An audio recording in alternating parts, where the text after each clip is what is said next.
ભ્રષ્ટાચાર અંગે તપાસ કરતા નિર્ગુડમાળ ગામે મુખ્યમંત્રી ગ્રામ સડક યોજના હેઠળ બનતા રોડનો હિસાબ લેનારું કોઈ નથી. અટકેલા વિકાસ કામ અંગે માર્ગ અને મકાન વિભાગ અને જંગલ ખાતાના અધિકારીઓને ખબર નથી.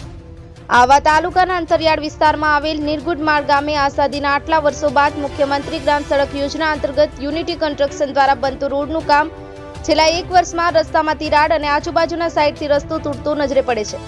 ત્યારે નાળાના કામો પણ અધૂરો છોડી મુકાતા ગ્રામજનોમાં ભારે રોષ જોવા મળ્યો છે. વિકાસ કામ હજુ સુધી પૂર્ણ ન થતા ગ્રામજનોમાં ભારે રોષ ભભૂકી ઉઠ્યો છે અને વહેલી તકે આ નાળાનું કામ પૂર્ણ થાય તેવી માંગ ઉઠવા પામી છે. અને જો કામ વહેલી તકે પૂર્ણ ન થાય તો ગ્રામજનોએ આવનારી લોકસભાની ચૂંટણી બહિષ્કાર કરવાનું પણ મન બનાવી લીધું છે. અનેક સળગતા સવાલ આવા તાલુકાના નિર્ગુડમાળા ગામના લોકોમાં ઉત્પન્ન થઈ રહ્યા છે. શું મુખ્યમંત્રી ગ્રામ સડક યોજના હેઠળ બનતા રોડનો હિસાબ લેનારું કોઈ નહીં?